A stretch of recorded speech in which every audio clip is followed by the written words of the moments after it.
சில பேர் தன்னுடைய பெற்றோருக்கு மருத்துவ வசதிக்கு செலவு பண்ணுறாங்க, சிலர் தன்னுடைய உடல்நலம் குறைவாக இருக்கிறதுக்கு மருத்துவ வசதிக்கு செலவு பண்ணுறாங்க. இப்படி என்று அந்த ஆய்வு தெரிவிக்கிறது. ஒரு சாதாரண கிராமத்தில் இருக்கின்ற ஏழை குடும்பத்தை சேர்ந்த பெண் அல்லது இது போன்ற நகரத்தில் இருக்கின்றவர்களாக இருந்தாலும் ஒரு 900 ரூபாயிலிருந்து 1000 ரூபாய் மாதம் மிச்சம் பிடிக்கக்கூடிய ஒரு திட்டமாக இருக்கிறது என்றால் அது நம்முடைய மாண்புமிகு முதலமைச்சருடைய திட்டம். இந்த திட்டம் சிறப்பான திட்டம் என்ற காரணத்தினால் பக்கத்து மாநிலம் கர்நாடகத்தில் தேர்தல் நடைபெற்றது. தேர்தல் அறிக்கையிலே காங்கிரஸ் இந்த திட்டத்தை அறிவித்தார்கள். வெற்றி பெற்றவுடன் இன்றைக்கு அந்த திட்டம் அங்கே அமல்படுத்தப்பட்டிருக்கிறது. சமீபத்தில் தெலுங்கானாவில் தேர்தல் நடைபெற்றது. அந்த மாநிலத்திலும் காங்கிரஸ் தன்னுடைய தேர்தல் அறிக்கையில் சொன்னார்கள், நாங்கள் வெற்றி பெற்று வந்தால் தமிழ்நாட்டு முதலமைச்சர் ஸ்டாலின் அவர்கள் அறிமுகப்படுத்தியிருக்கின்ற மகளிர் கட்டணமில்லா பயண திட்டம் நம்முடைய தெலுங்கானாவிலும் அமல்படுத்தப்படும் என்று அறிவித்தார்கள். வெற்றி பெற்று இன்றைக்கு அமல்படுத்தியிருக்கிறார்கள். இந்த திட்டம் இது போன்ற ஒரு மகத்தான திட்டம். இன்னொரு திட்டம் வந்திருக்கின்ற பெரும்பாலானோர் நீங்கள் பயன்படுத்துகின்ற திட்டம் கலைஞர் மகளிர் உரிமை திட்டம். இந்த கலைஞர் மகளிர் உரிமை தொகை பெறுகிறவர்கள் கொஞ்சம் கை தூக்குங்க பார்ப்போம். எவ்வளோ பேர் வாங்குறீங்க? சங்கடப்படாமல் தூக்குங்க.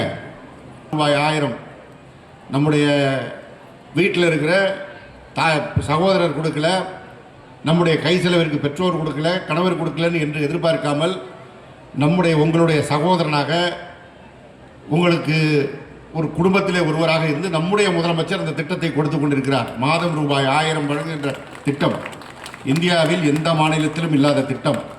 திட்டம் வந்தபோது 1,05,00,000 பேருக்கு முதற்கட்டமாக வழங்கப்பட்டது. நாங்கள் பல ஊருக்கு போகும்போது வந்து சொல்லுவாங்க, இன்னும் எங்கள் ஊருக்கு வரல தம்பி, எங்களுக்கு கொடுக்க சொல்லுங்கள் அப்படின்னு.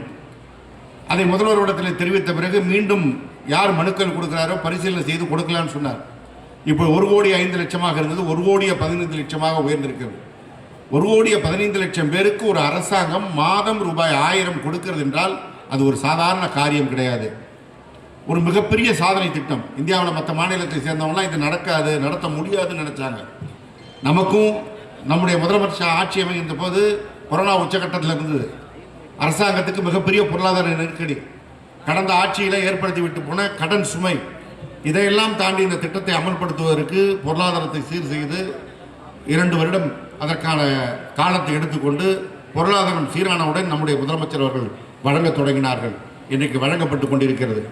இந்த திட்டத்தெல்லாம் பாஜகக்காரங்க கிண்டல் பண்ணுவானுங்க, இது இலவச திட்டம், மக்களுக்கு இது இலவசம் கொடுக்கணும்னு. இது இலவசம் கிடையாது. அதை தான் நம்முடைய முதலமைச்சர் சொன்னார், இது உங்களுக்கு அரசாங்கம் இலவசமாக வீட்டுக்காரம்மா சும்மா இருக்கிறாங்கன்னு. நீங்கள் சும்மாவாக இருக்கிறீங்க? நீங்கள் தான் குடும்பத்தை பார்த்துக்கிறீங்க, நீங்கள் தான் பிள்ளைய பள்ளிக்கூடத்துக்கு அனுப்புகிறீங்க, வர்ற வருமானத்தை மிச்சம் பிடிச்சி சிக்கனம் பண்ணி குடும்பத்தை நல்லா நடத்துறது நீங்கள் தான். அதனால் உங்களுக்கு இது உரிமை தொகை என்ற பெயரிலே வழங்குகிறேன் என்று நம்முடைய முதல்வர் அவர்கள் அறிவித்தார். இதையும் பாஜக கிண்டல் பண்ணிச்சு. மோடியே கிண்டல் செய்தார். தமிழ்நாட்டிலே அரசாங்க பணத்தை எடுத்து மக்களிடத்திலே கொடுக்கிறார்கள், இலவச திட்டம் தேவையான்னு. ஆனால் அந்த மோடியுடைய கட்சி பாஜக சமீபத்தில் மத்திய பிரதேசத்தில் தேர்தல் வந்த உடனே நம்முடைய முதல்வர் திட்டத்தை காப்பி அடித்து அங்கே தேர்தல் அறிவித்து இன்றைக்கு அங்கே கொடுத்து கொண்டிருக்கிறார்கள்.